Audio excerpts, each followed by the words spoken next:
Hi guys, welcome to Tech Talk Fridays. I know it's a Saturday and usually Roshan is here to do this, but Roshan went AWOL.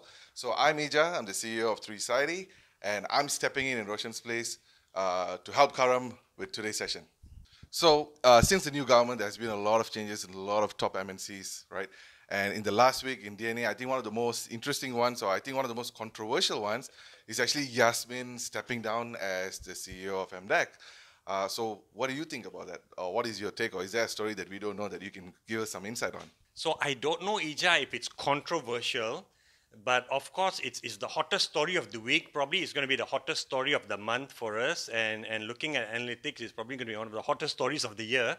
Of course, everybody wants to know the reason why Yasmin stepped down. But first of all, I've probably gotten close to 400 messages from lots of CEOs of course, tech companies, right? Saying, oh, the vast majority have said this is a surprise.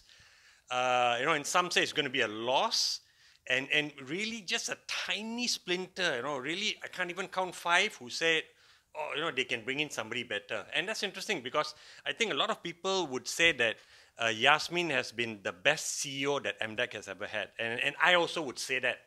She's been the best CEO, the hardest working, the most on the ball, in getting things going and pushing her team and the people. And those of them who have worked with other CEOs before at MDEC will also say the same thing. She's been way better, of course.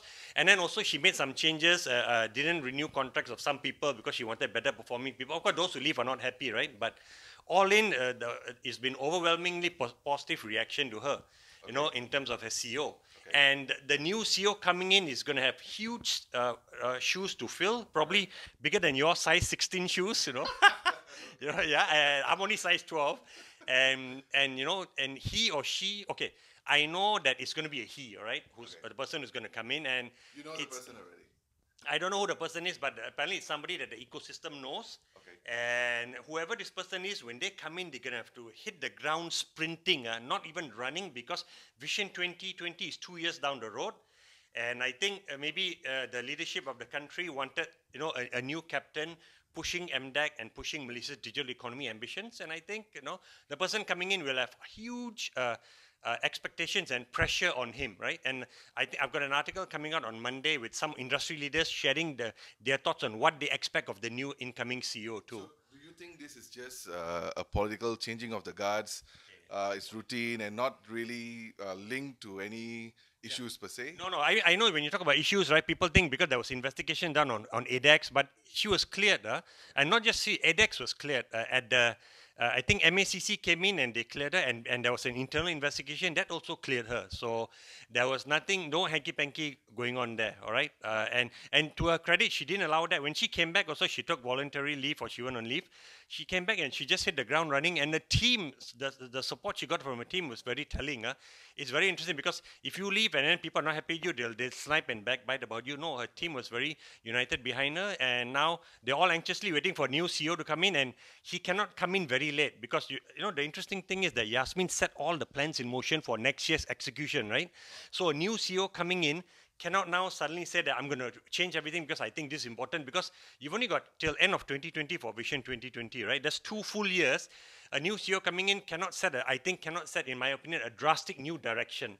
He has to run with what is there because momentum has been built, resources have been put in place, and engagement has been going on with the community and just in the region also. Yeah. Don't you think when the reason they want to change the CEO is because they want to change in direction or change, or Okay, I what think would you know in that so. sense? The CEO of one government agency think there likely be a change in direction, but I think with Vision 2020, just 2 years down the road, you don't want to change the drastic direction too much. And nobody really came to me and said MDEC is in the wrong direction. I know people in the global business services outsourcing industry, they felt that maybe Yasmin did not support their industry enough. So I don't know. I'm doing a story on that now, actually, just in terms of what the industry wants, moving forward, what they should do better, because there's a feel that the government agencies, MDEC, and even outsourcing Malaysia have not done enough. So let me talk to them and find out that. But there was no major issues. Otherwise, we would have brought it up in DNA also. So you mentioned just now Vision 2020 or famously Wawasan Doplo Yes, Doplo yes. a couple of times, but before the elections, I think there was no mention of Vision 20. There was only TN50 No, and all that. it was a taken, it was a given because it's coming up near stream. Like TN50 is like 50, 30 years down the road. So you've got time to build momentum for that. It was already accepted. So you think the MDEC was gearing towards Vision 2020 and past Vision 2020 to TN50? Oh yeah, of course, absolutely, right? You don't suddenly stop and say mission accomplished end of 2020, but that was the big goal and Vision 2020 is really just about the country being on the ball with technology, right? In terms of innovation, in terms of adapting it, in terms of being creators of technology. So that hasn't changed. It's good to have a marker, right? So everybody's waiting for that, and I think people are inspired by that also. So and I know they're going to come with MSC 2.0. So the new CEO will have a chance to reset maybe the agenda for MSC 2.0, which won't be end of 2020 game, right? Maybe 2030. So a lot of things to happen, and I think also the interesting thing. So to answer your question, why did Yasmin, if she put in the resignation herself, there are some people who think that she got hints that maybe the new government wanted a new captain at the helm, and she decided to go on her own terms. And I like what somebody said, that Yasmin she's gone high, right? So gone on a high, and nobody will say that MDEC is in a mess or whatever, right? So I think she's gone on her own terms also, instead of then maybe if there was anything about, we think it's time for you to leave before your contract is up. I don't know, but she's definitely gone on a high. She's taken the high road, right? And good luck to her, what she does in Indonesia. I know everybody's asking me, hey, what's she going to do in Indonesia? Even regional VCs out of Singapore asking me, hey, I think maybe she's going to join this company. I say, I don't know yet. But it's interesting that people think she'll be in somewhere high. So that, her expectations are there, and she set herself up, she's a global personality in the tech space. And let's see what, so the other thing, I would hope that Yasmin shares her database with the new CEO, so that he comes up, he comes in and starts sprinting, right? Because she's built a fantastic database over the last 4.5 years.